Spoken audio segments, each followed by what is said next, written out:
आणि तसंच राजमाता जिजाऊ, महाराणी, लोकमाता अहिल्यादेवी होळकर, माता सावित्रीबाई फुले, माता फातिमा शेख, माता रमाई यांच्या स्मृतीस वंदन करतो आणि रयतेचे राजे छत्रपती शिवाजी महाराज, स्वराज्य रक्षक छत्रपती संभाजी महाराज हेच मराठी स्वराज्य उत्तरेत बलुचिस्तान, अफगाणिस्तान पर्यंत विस्तारणारे थोरले माधवराव पेशवे, या महात्मा ज्योतिबा फुले, लहुजी वस्ताद, छत्रपती शाहू महाराज या महापुरुषांचे विचार, साधू संतांचे विचार, स्वतंत्र भारताच्या राज्यघटनेत उतरवणारे महामानव बोधिसत्व डॉक्टर बाबासाहेब आंबेडकर या सर्व महापुरुषांना वंदन करतो।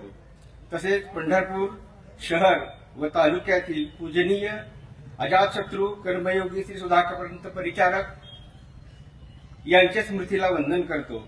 तसेच विचारमंचावर उपस्थित असलेले आपले नगरसेवक पदासाठी उभा राहिलेले व निवडून येण्यास इच्छुक असलेले चारही उमेदवार आणि उपस्थित सर्व बंधू भगिनींनो, आमची नवचैतन्य ज्येष्ठ नागरिक संघटना ही ज्येष्ठासाठी कार्य करत असते। ज्येष्ठांच्या अडीअडचणी, ज्येष्ठांच्या कुठल्याही समस्या असतील त्यावर उपाय ही योजना करत असते, आमची संघटना करत असते। आता प्रचार सभेत आमची मागणी आहे, परंतु अगोदर काय काम केले या अगोदरच्या नगरपालिकेने किंवा सत्ताधीशांनी काय काम केलेलं आहे त्याचा आढावा आम्ही पहिल्यांदा घेणार आहे।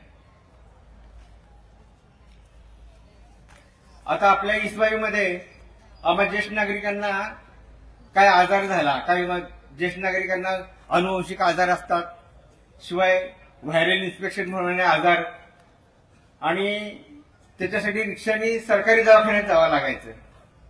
सरकारी दवाखान्यात मुलांनी नेलं ठीक आहे, रिक्षावाला पण कधी कधी घेऊन जात नव्हता।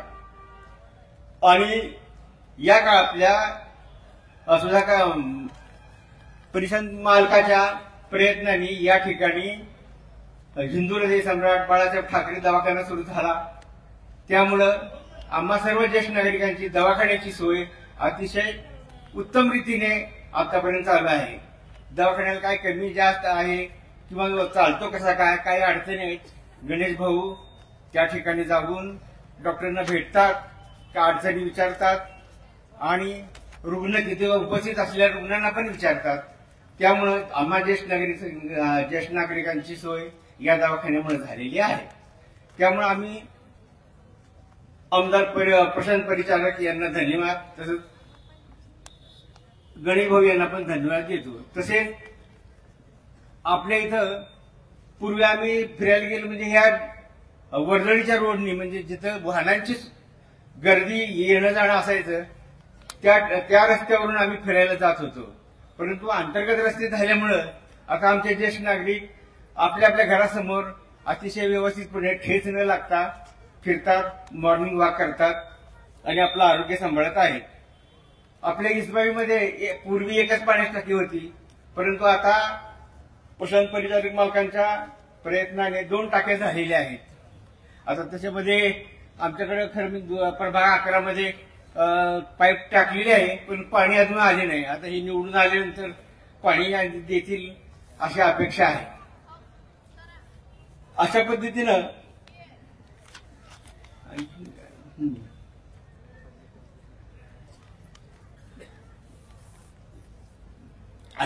आतापर्यंत सुधारणा झालेल्या आहेत। आणखीन आता आमच्या ज्येष्ठ नागरिकांच्या काय राहिलेले आहेत। आता हे निवडून आल्यानंतर किंवा आमचे ज्येष्ठ नागरिक संघाने त्यांना पाठिंबा दिलेलाच आहे, निवडून आल्यानंतर आम्हाला विरंगुळा केंद्र किंवा अन्य आमच्या काय सुविधा असतील ते सगळं पाहतील, आमच्या मिटिंगला येतील, मिटिंगला येऊन आमच्या समस्या ऐकावी एवढी त्यांच्याकडून अपेक्षा आहे। शिवाय आमचा ज्येष्ठ नागरिक संघ तुमच्या पाठीशी आहेच, त्याचप्रमाणे आपणही सर्व त्यांच्या पाठीशी राहावं, आबालवृद्धांनी त्यांच्या पाठीशी राहावं आणि त्यांना भरघोस मताने निवडून द्यावं, एवढीच मी अपेक्षा करतो आणि माझे 2 शब्द थांबवतो।